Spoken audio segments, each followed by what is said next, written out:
I just picked up this rooftop tent yesterday from a subscriber in Los Angeles.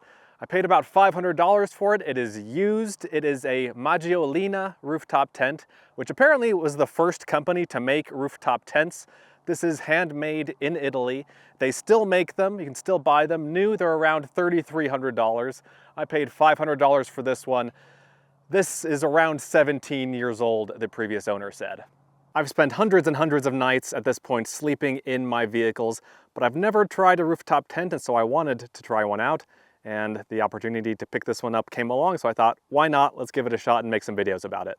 And that's really the first reason I bought this thing. I've been wanting to get a rooftop tent for a few years.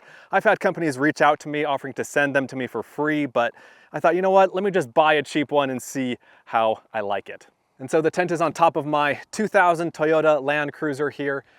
And previously I had a cargo box up here. I had a black Thule cargo box. I had a solar panel on the cargo box. I had some other stuff up there, like I could strap gas cans to the top when I needed to. I had a shower tent that kind of looked like an awning, and it would open up and come down. Cool setup, but the cargo box was basically toast. The plastic holding it down was just cracking in several places.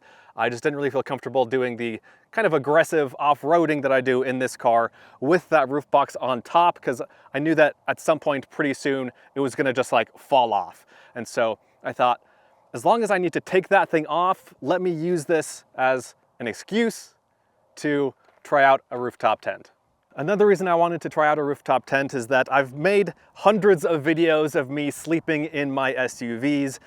There's not a whole lot more I can say about that, but I think it would be useful for you guys and interesting for me if I were to compare what that is like versus sleeping in a rooftop tent.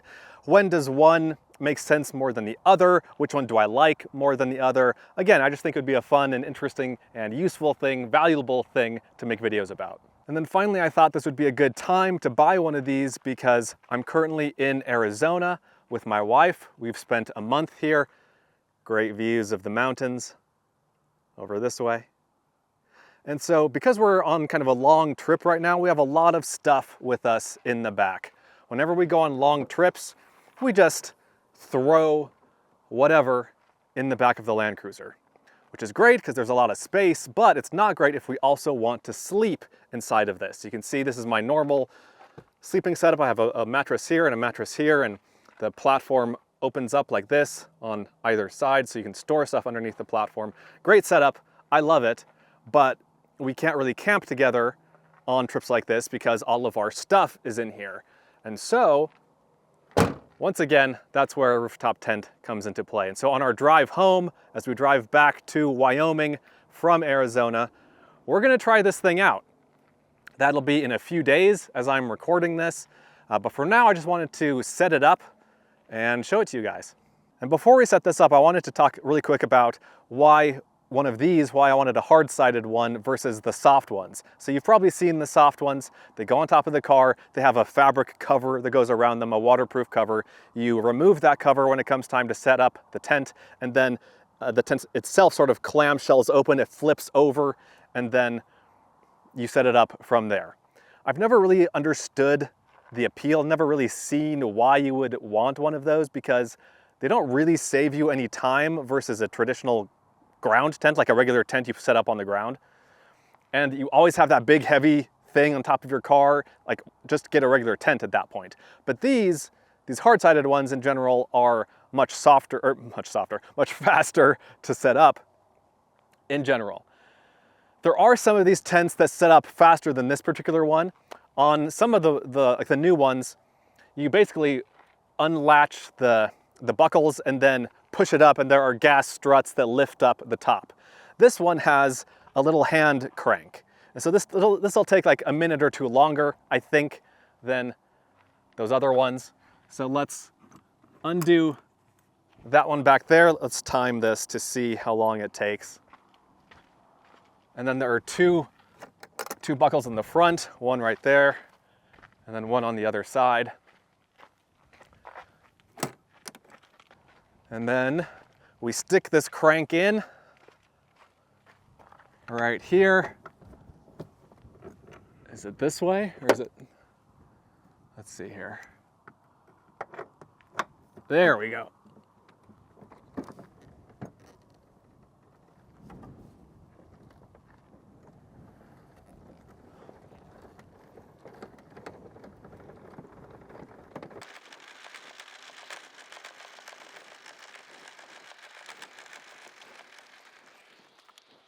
Okay, so that took 1 minute, 15 seconds, and that part is done. Let's unzip this side, unzip that side, and then there is a ladder in here.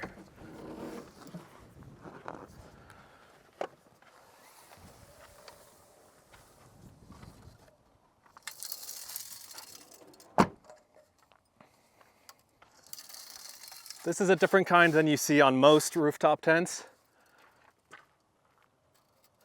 This one is kind of in two pieces. A lot of the ones that you see today are telescoping. They extend out, so let's see.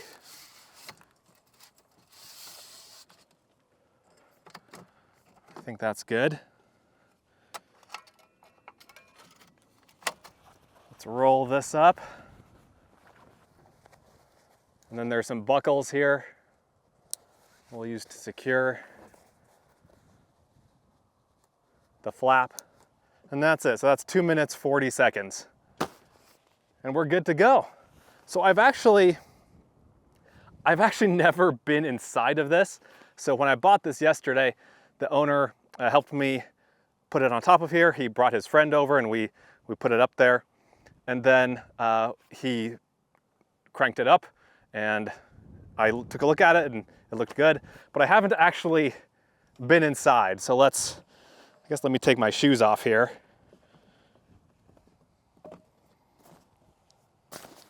I don't know if I can sit up. Oh yeah. Yeah, that's not a problem. Nice and roomy. We have a window on this side and a window on that side and a door actually, a door slash window here. There is mesh that comes down. Let me show you.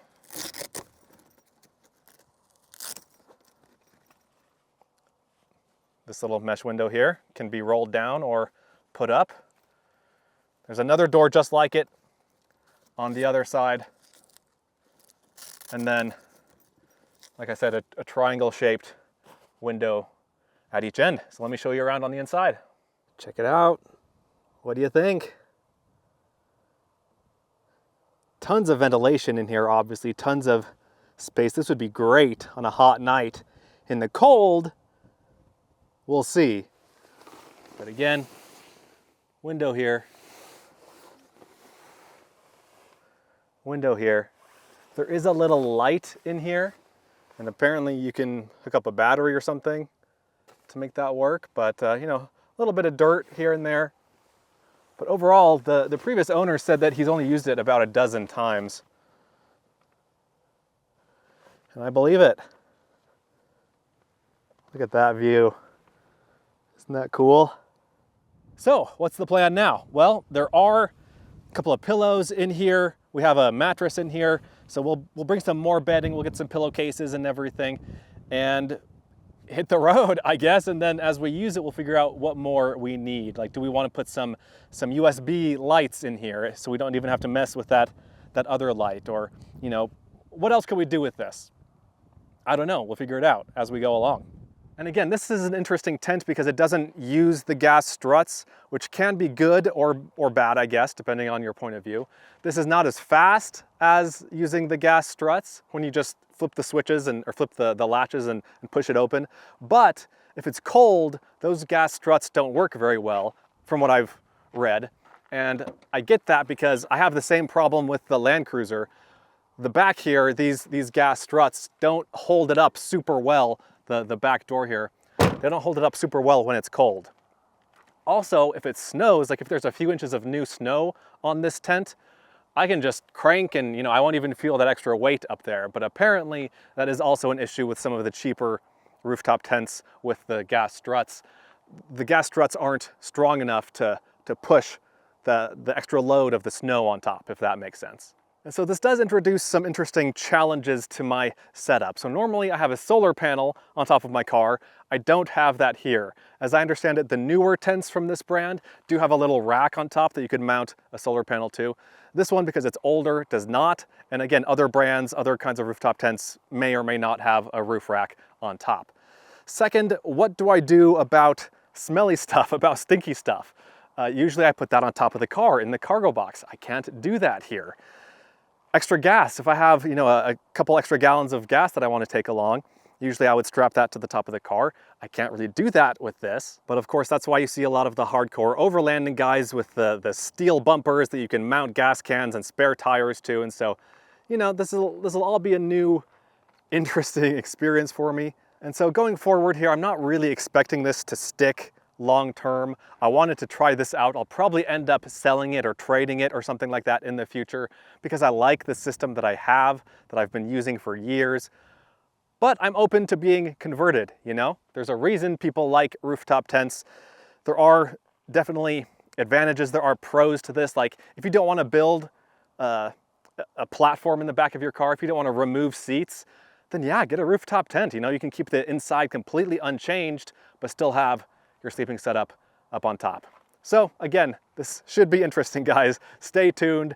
And I think the next video, or the next couple of videos, will be Cassie and me trying this out in winter. Should be a good learning experience, I think, and should be fun to watch. So hope you guys enjoyed the video. Stay tuned, lots more fun content to come in the future. Let me know what you think. Let me know what your favorite part was. Let me know if you have any questions. I'll see you in the next one. Be sure to check out Adventure Know-How, my new site, where you can gain access to a map of all of my free campsites, plus monthly bonus videos that you won't find anywhere else. Learn more at adventureknowhow.com. And for links to everything else SUV RVing related, visit suvrving.com. Links to these sites and more will be in the video description.